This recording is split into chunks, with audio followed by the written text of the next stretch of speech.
രണ്ട് മൂന്ന് സംഭവങ്ങളാണ്. ഒന്ന് ഉച്ചയ്ക്ക് ഒരു 2:30 മണിയായപ്പോൾ ഒരു ചുവന്ന ഹ്യുണ്ടായി കാറിൽ ഒരു 6 ചെറുപ്പക്കാർ വീടിന് മുമ്പിൽ വന്നിട്ട് ഇറങ്ങി വാടാന്നൊക്കെ പറഞ്ഞ് വെള്ളം വെച്ചു. നമ്മളവരുടെ പടം എടുക്കാൻ ശ്രമിക്കുമ്പോഴേക്ക് ഒരു വണ്ടി എടുത്ത് പോയി. അത് വടകര രജിസ്ട്രേഷനിലൊരു വണ്ടിയാണ്, പക്ഷേ ഇപ്പം കൈമാറിയിട്ടുണ്ടോയെന്ന് അറിയില്ല. നമ്മളത് പോലീസിനെ ആ സമയത്ത് തന്നെ അറിയിക്കുകയുണ്ടായി. അത് കഴിഞ്ഞ് ഒരു 8:15 2 ചെറുപ്പക്കാർ ഒരു ബൈക്കിൽ വന്നിട്ട് ബോംബെറിയുന്നത്. അത് മതിലിന് തട്ടി അവിടെ വലിയ ശബ്ദത്തിൽ പൊട്ടുകയാണ് ചെയ്തത്. നമ്മൾ പുറത്തേക്ക് ഇറങ്ങുമ്പോഴേക്കും അവർ വണ്ടിയെടുത്ത് പോയി. അതിന് രണ്ടിനും ഇടയിലുണ്ടായ ഒരു സംഭവം ഇവിടുത്തെ ഒരു ലോക്കൽ പാർട്ടിയുടെ CPMൻ്റെ പ്രകടനം ഉണ്ടായിരുന്നു. ആ പ്രകടനത്തിൽ വളരെ എനിക്കെതിരായ മുദ്രാവാക്യങ്ങളുണ്ടായിരുന്നു. നമ്മളെ ശരിയാക്കുന്നുള്ള മറ്റുള്ള ഭീഷണി മുഴക്കുള്ള പ്രകടനമായിരുന്നു.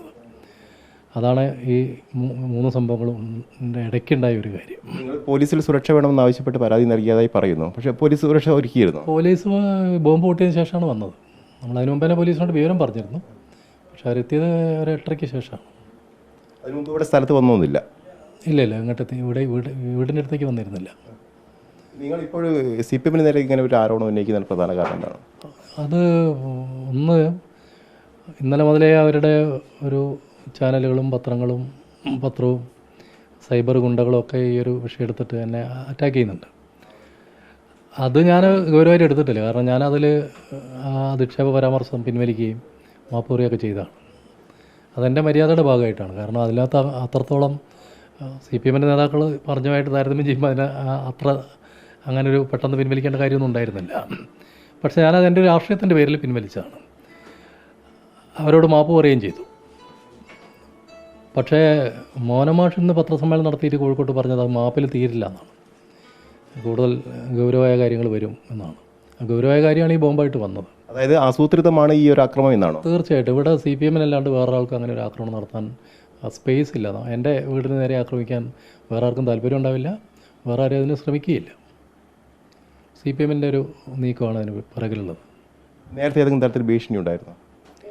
ഭീഷണി അങ്ങനെ പലപ്പോഴും ഫോണിലൊക്കെ വിളിച്ച് പറയാറ്, അത് നമ്മളങ്ങനെ സീരിയസ് ആയിട്ട് എടുക്കാറില്ല. ഇപ്പോൾ ഈ ഇന്നലത്തെ വടകരയുടെ പശ്ചാത്തലത്തിൽ, പരാമർശത്തിൻ്റെ പശ്ചാത്തലത്തിൽ ഏതെങ്കിലും തരത്തിൽ ആരെങ്കിലും വിളിക്കുകയോ അങ്ങനെ ചെയ്യരുതായിരുന്നു എന്ന് പറയുകയോ ചെയ്തിരുന്നു? ഒരുപാട് സുഹൃത്തുക്കൾ അങ്ങനെ വിളിച്ചിരുന്നു. പക്ഷേ അങ്ങനെ പല മാധ്യമപ്രവർത്തകർ വിളിച്ചു, സുഹൃത്തുക്കൾ വിളിച്ചു, അതുണ്ട്. പക്ഷേ അങ്ങനെ ഭീഷണി എന്നൊക്കെ ആരും വിളിച്ചിട്ടില്ല. അത് നമ്മളങ്ങനെ ഭീഷണിക്ക് വഴങ്ങുന്ന ഒരാളല്ല എന്നുള്ളതുകൊണ്ട്, ഭീഷണിപ്പെടുത്തിയിട്ട് കാര്യമില്ല എന്നുള്ളതുകൊണ്ട് ആരങ്ങനെ വിളിക്കാറില്ല. ഭയമുണ്ടോ ഇപ്പോൾ? ഇല്ല, ഒരു ഇഞ്ച് ഭയമില്ല. ഭയത്തിൻ്റെ പ്രശ്നമേ ഇല്ല. അങ്ങനൊരു വാക്ക് RMBIക്കാരുടെ ജീവിതത്തിൻ്റെ പുസ്തകത്തിലില്ല. ആ വാക്ക് 2012 മെയ് 4 ഞങ്ങൾ വെട്ടിക്കളഞ്ഞ വാക്കാണ് ഭയം എന്നുള്ളത്.